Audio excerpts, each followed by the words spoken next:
வணக்கம் மக்களே, நீங்கள் வர கேட்குறது முக்கியம் அப்படின்னா எங்கள் ஹோஸ்ட். இந்த பேட்மேன் பாட்டுக்கு என்னதாயா ஆச்சு, வருமா வராதாங்கிறதே இப்போ கேள்விக்குறியாக மாதிரி இருக்க போல. எல்லாருக்குமே கேள்விப்பட்டிருப்பீங்கன்னு நினைக்கிறேன். பேட்மேன் பாட்டு இப்போதைக்கு டிலே ஆகியிருக்கு. முன்னாடியே டிலே பண்ணாங்க ப்ரோ, 2026 தானே அப்படின்னு நீங்கள் கேட்கிறா.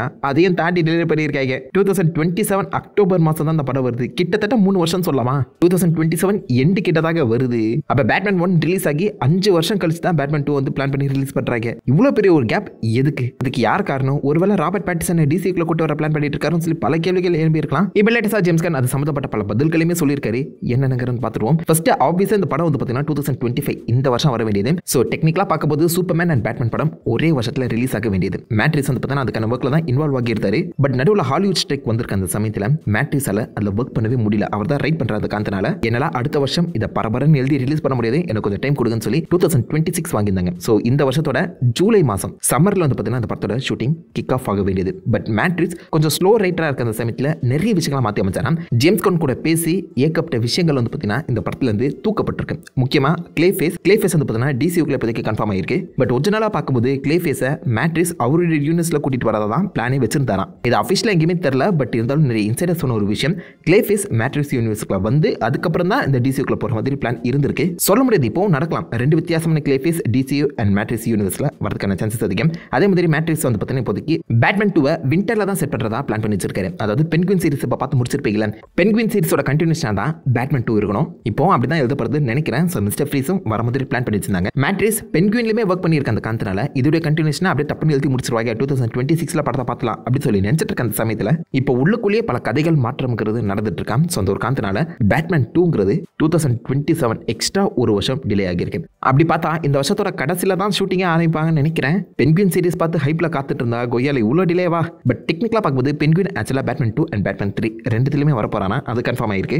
பேட்மேன் 3யும் இப்போதைக்கு உறுதி செய்யப்பட்டிருக்க அந்த காரணத்தினால அந்த பேட்மேன் 2 முடிச்சு பேட்மேன் 3 வரதுக்குள்ள நமக்குலாம் வயசாகி நர வந்துரும் போலயே. இந்தியன் தாத்தாவா தான் பாசிபிளி நம்ம பேட்மேன் வருவாரோ யாருக்கு தெரியும். பட் இந்த டிலேக்கு நிறைய பேர் ஜேம்ஸ் கன் தான் காரணம் சொல்லி அவனும் குமா குத்திட்டு இருக்காங்க. இதுல டெக்னிக்கலா ஜேம்ஸ் கன்னோட இன்வால்மெண்ட்டும் இருக்கு. பட் மேட்ரிக்ஸ் தான் 90% காரணம் நினைக்கிறேன். ஏன்னா மேட்ரிக்ஸ் ஒரு ஸ்லோ ரைட்டர். நீங்க war of the planet of the ஏப்ஸும் பார்த்திருக்கலாம். அண்ட் அவருடைய நிறைய முக்கியமான படங்களை எடுத்து பார்த்தீங்கன்னா அவர் கொஞ்சம் ஸ்லோ ரைட்டர். நிறைய ப்ரொடக்ஷனுக்கு 5 வருஷம் கிட்ட டைம் எடுத்து பாரு.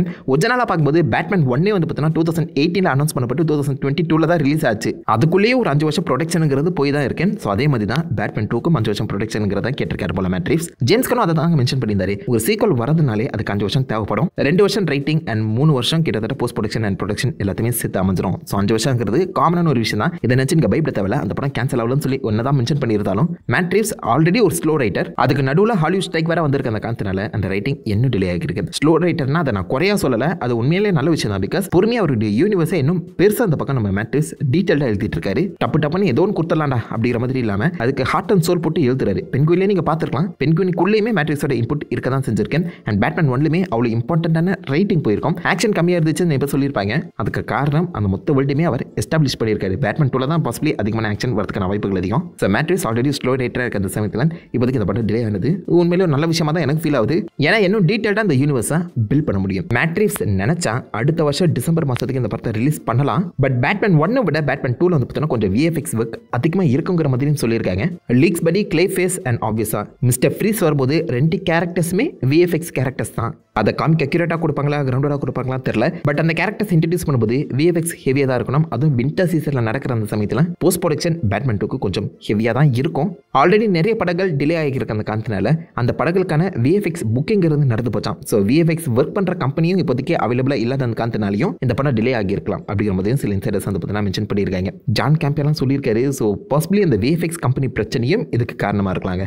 இதெல்லாம் ஒரு பக்கம் போயிட்டு இருக்கு. அந்த பக்கம் இன்னும் சில முக்கியமான இன்சைடர்ஸ் ஜான் கேம்பியாவே எடுத்துக்கோங்களேன். அவரே அடுத்த 2-3 மாசத்துல ஜேம்ஸ் கன் பேட்மேனை பத்தி ஒரு பெரிய அனௌன்ஸ்மெண்ட் பண்ணுவாரு, பொறுத்து பாருங்க அப்படிங்கிற மாதிரி சின்னதா ஹிண்ட் கொடுத்துட்டு போயிருக்காரு. அவரை நம்பலாமா? Well, Spider-Man no way home சம்பந்தப்பட்ட ஏகப்பட்ட ஃபுட்டேஜை லீக் பண்ணது அந்த மனுஷன் தான். டோபி அண்ட் ஆண்ட்ரூ வர போற அந்த விஷயத்தை ஆல்ரெடி பிக்சரோட கன்ஃபார்ம் பண்ணியிருந்தாரு. ஸோ சொல்றத ஆல்மோஸ்ட் லைக் ஒரு 50% எடுத்துக்கலாம் நம்புறேன். அந்த வகையில் ஜேம்ஸ் கன் ராபர்ட் பேட்டின்சனை ஒரு யூனிவர்ஸில் கூட்டிட்டு வரதுக்கான யோசனை போயிட்டு இருக்குன்னு தான் நான் நினைக்கிறேன். பட் கூட்டிட்டு வருவாரான்னு கேட்டீங்கன்னா அதுக்கான வாய்ப்புகள் ரொம்ப கம்மி. மேட்ரிக்ஸ் அவருடைய யூனிவர்ஸை முன்னாடி சொன்ன மாதிரி செம்ம கிரவுண்டடா பில்ட் பண்ணிட்டு இருக்காரு. பட் ஜேம்ஸ் கன் காமிக் அக்யூரேட்டாக காமிக் ஸ்டைலில் அந்த யூனிவர்ஸ் பில்ட் பண்ணுறது காரணத்தினால இது ரெண்டுமே பயங்கரமாக கிளாஷ் ஆகும். முக்கியமாக நம்ம ஜேம்ஸ் கன்னோட அந்த சூப்பர்மேன் படத்தை நீங்கள் எடுத்து பாருங்க, ஒரு ரெட்ரோ ஃபியூச்சர் ஸ்டைலில் தான் கொடுத்துருப்பாரு. செம்ம பிரைட்டாக கலர்ஃபுல்லாக இருக்கும். அந்த ஸ்டைலே வேற, அந்த யூனிவர்ஸே வேற. ஆல்ரெடி எஸ்டாப்ளிஷ் ஆன சூப்பர் ஹீரோஸ்னு சொல்லி ஏகப்பட்ட பேர் இருக்காங்க. அதுக்கான எந்த ஒரு ஹிண்டையுமே பேட்மேன் படத்துலையோ பென்குயின் சீரிஸ்லையோ நீங்கள் பார்த்துருக்க மாட்டீங்க. ஸோ டெக்னிக்கலாக அந்த பேட்மேன் படம் வருது எல்ஸ் வேர்ல்டில் தான் நடக்குது. மேட் ரீவ்ஸும் இது தனக்கான யூனிவர்ஸை தான் பில்ட் பண்ணிட்டு இருக்காரு. பட் இப்போதைக்கு ராபர்ட் பேட்டின்சனோட அந்த யூனிவர்ஸுங்கிறது பாப்புலர் ஆயிருக்கு. அந்த காரணத்தினால அடுத்த பேட்மேன் 2 ஒரு $1 பில்லியன் அடிச்சுன்னு வச்சுக்கோங்களேன், அதை அப்படியே விட்டுற முடியாது. பேட்மேனை தான் இப்போ ராபர்ட் பேட்டின்சன் தான் பேர் நினைச்சிட்டு இருக்க. அந்த காரணத்தினால அந்த ஒரு பாப்புலாரிட்டியை டிசியை புஷ் பண்ணுறதுக்கு நம்ம ஜேம்ஸ் கன் யூஸ் பண்ணிக்கலாம். அந்த ஒரு விஷயத்தை தான் இப்போ லேட்டஸ்ட்டாக நம்ம ஜேம்ஸ் கன் ஃபாலோ பண்ணிட்டு இருக்காரு. எல்லாருமே கேள்விப்பட்டிருப்பீங்கன்னு நினைக்கிறேன். நம்ம ஜேசன் மொமோவாவை ஆக்சுவலாக லோபோவா கேஸ் பண்ணியிருக்காரு மனுஷன். டிசி எக்ஸ்டெண்டட் யூனிவர்ஸில் $1 பில்லியன் அடிச்ச மொதல் படம் அக்வாமேன் தான். ஹென்ரி கவில் சூப்பர்மேனுக்கு அப்புறம் ஈஸிலி ரெகக்னைசபிள் கேரக்டர்னா அது அக்வாமேனா தான் எனக்கு ஃபீல் ஆகுது. காமிக் புக்கில் பார்த்தீங்கன்னா ஒரு லேமான கேரக்டர் நம்ம கூல அந்த பக்கம் ஜாக் ஸ்னைடர் அண்ட் ஜேசன் மொமோவா மாற்றி வச்சிருந்தாங்க. அது காமிக் அக்யூரேட்டா இல்லைனாலும் நிறைய பேருக்கு அந்த அக்வாமேன் சூப்பராகவே ஒர்க் அவுட் ஆச்சு. அந்த அக்வாமேன் கேரக்டர் நடிச்ச ஜேசன் மொமோவாவை இப்போ டிசிக்குள்ள லோபோவா கேஸ் பண்ணியிருக்காங்க. இதுக்கான ஹிண்ட்டை போன வருஷமே நம்ம ஜேசன் மொமோவா கொடுத்திருந்தாரு. எல்லாருமே எதிர்பார்த்த மாதிரி இப்போதைக்கு லோபோவா அந்த மனுஷன் வந்திருக்காரு. என்ன கேட்டிங்கன்னா பெர்ஃபெக்டான ஒரு கேஸ்டிங். அக்வாமேனா அவர் வந்து செட் ஆகலாம் நான் சொல்ல மாட்டேன். பட் அக்வாமேனை விட லோபோவா ஒரு அமேசிங்கான கேஸ்டிங் அவர் உள்ள வந்திருக்காரு. அண்ட் இப்போ அந்த ஸ்கிரிப்ட்லேயுமே ஒர்க் பண்ண ஆரம்பிச்சிட்டாங்க. 2026 சூப்பர் கேர்ள் படம் வருது. சூப்பர் கேர்ல தான் நம்ம லோபோவை பார்க்க போகிறோம். அண்ட் சூப்பர் கேர்ல நீங்கள் சூப்பர்மேன் படத்திலே ஹிண்ட்டை பார்த்துருவீங்க. அதில் லோபோ வரதுக்கான வாய்ப்புகள் கம்மி. 2026 தான் வரப்போகிற அந்த காரணத்தினால நிறைய பேர் இப்போதைக்கு அக்வாமேனை லோபோவா கேஸ் பண்ணியிருக்காங்க. எப்படி கூட்டு வருவாங்க அப்படிங்கிற ஒரு கியூரியாசிட்டியோட வந்து போய் பார்ப்பாங்களே. பட் இதை நம்ம ஜேம்ஸ் கன் என்ன மாதிரி ஜஸ்டிஃபை பண்ண போகிறான்னு தெரியல. பிகாஸ் பீஸ் மேக்கர் சீசன் 1ல நம்ம அக்வாமேனை காமிச்சிருப்பாங்க, முகத்தையே காமிச்சிருப்பாங்க. 2-3 டைலாக் சீக்வன்ஸ் வர அமைக்கப்பட்டிருக்கும்.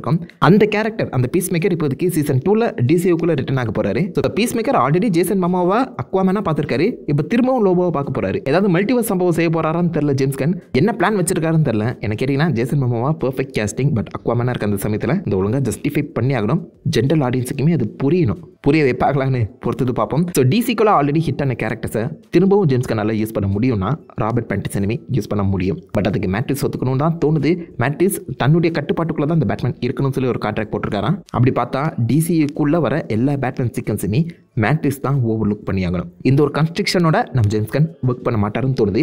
என்ன கேட்டிங்கன்னா ராபர்ட் பேட்டின்சன் டிசி பேட்மேன் ஆகிறதுக்கான வாய்ப்புகள் 90% இல்லை. இப்போ லேட்டஸ்டாக கிரேச்சி கமெண்டர்ஸ் எபிசோட் 6ல பேட்மேன் டீஸ் பண்ணியிருப்பாங்க.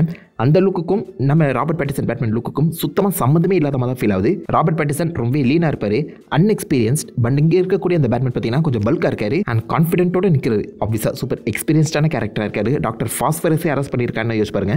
அண்ட் சூட் டிஃப்ரென்ஸுமே உங்களால் தெளிவாக பார்க்க முடியும். ராபர்ட் பேட்டின்சன் சூட் வந்து சம ஆர்மர் அப்டாக இருக்கும், கிரவுண்டடாக இருக்கும். பட் இங்கே இருக்க சூட் காமிக் அக்யூரேட்டாக இருக்க மாதிரி கொடுக்க ட்ரை பண்ணியிருக்காங்க. சூப்பர்மேன் மாதிரி இவனும் ஜட்டியை வெளில போட்டு வந்தாரான்னு தெரியல.